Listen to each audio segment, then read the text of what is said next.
So guys, pagigisa na tayo ng onion saka sibuyas.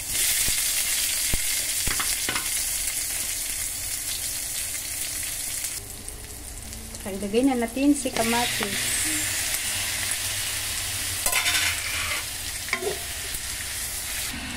Okay na yung kamatis natin. Ihalo na natin yung karne.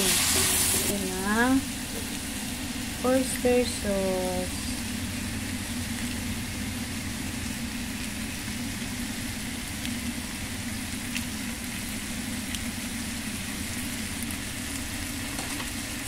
Maglagay tayo ng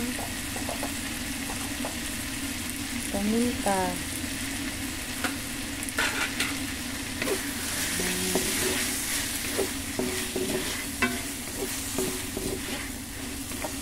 Add tayo ng a little bit of water.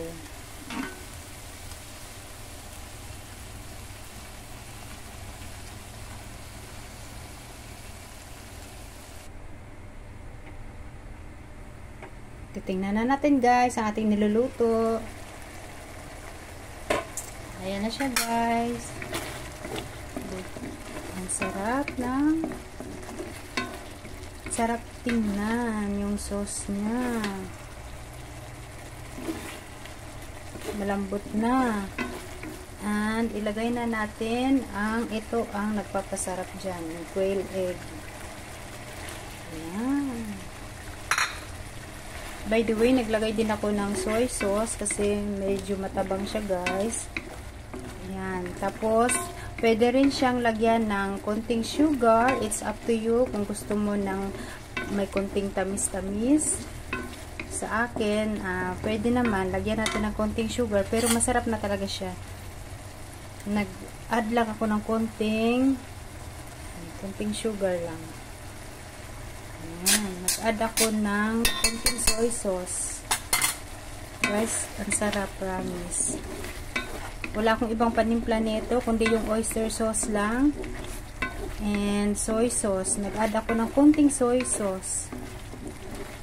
Yun lang po. Nilagyan lang natin ng pepper. At yung mga lamas.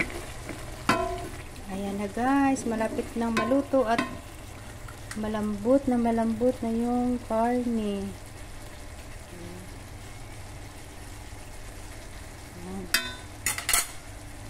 Bye guys. Thank you for watching.